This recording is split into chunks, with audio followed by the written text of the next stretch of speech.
What's up, you guys? Marty Schwartz here, guitarjams.com. Teach you a semi-beginner kind of little chord trick idea to work on, and also just to let you know I have a free ebook that is great for beginners, and all you have to do is just sign my friend list in the info box, which I believe is now below the video, and I'll send you this free ebook. It's got all the beginner chords and it'll really help you going.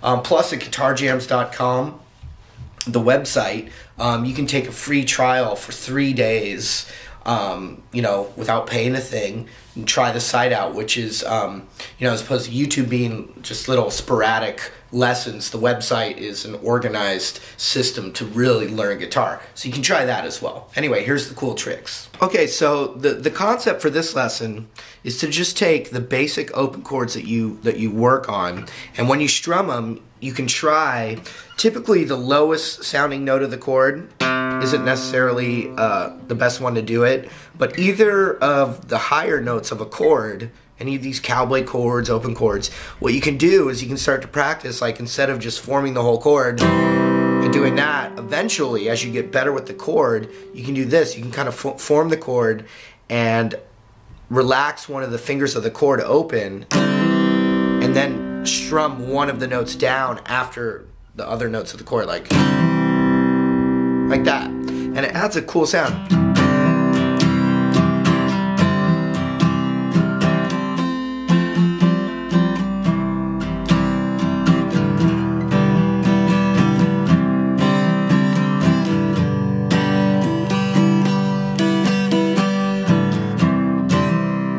So you could strum it first, then hammer it as well.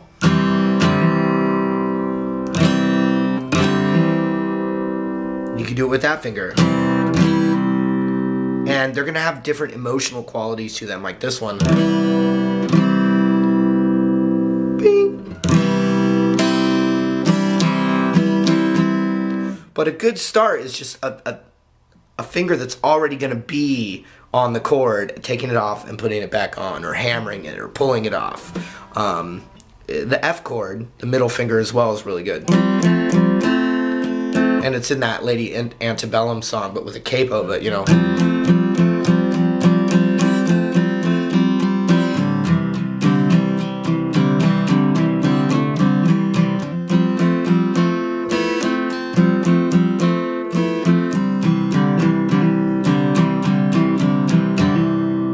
Just like that, so the C and F, beautiful. On the G chord, you can do the index. But I actually like this one a lot. Open E, and then down on the 3rd fret.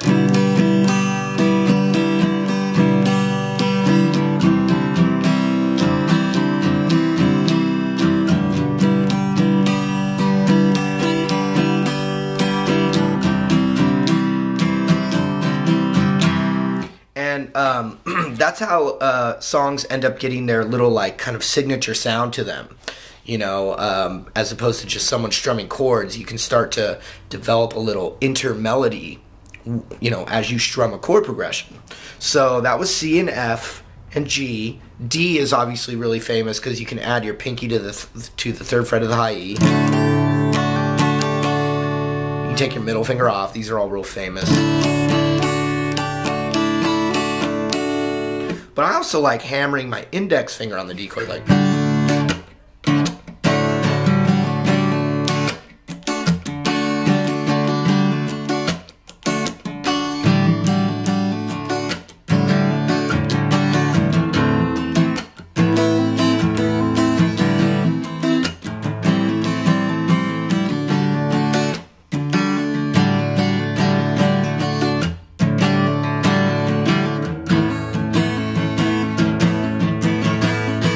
Any of the chords that you're working on, you can always do that.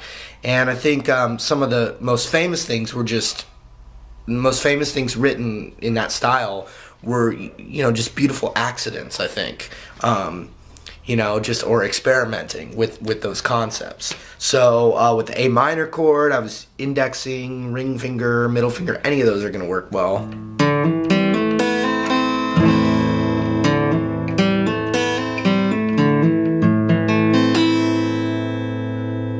just like that.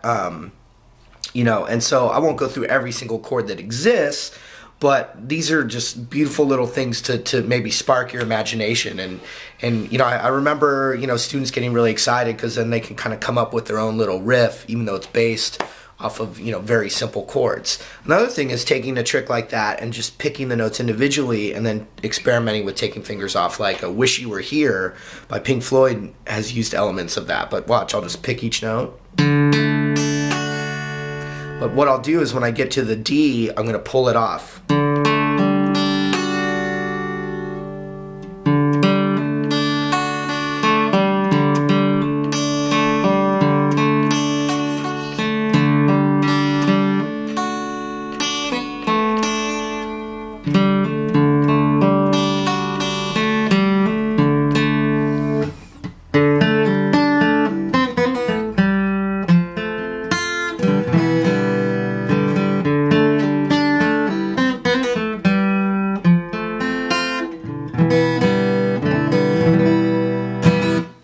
If you caught what that sounded like, but that's another concept, you know, another example of that concept.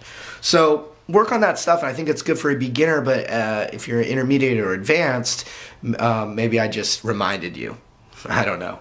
But anyway, like I said before, guitarjams.com, Marty, and then also the free ebook down below, or going right to guitarjams.com and trying the site for 3 days for free.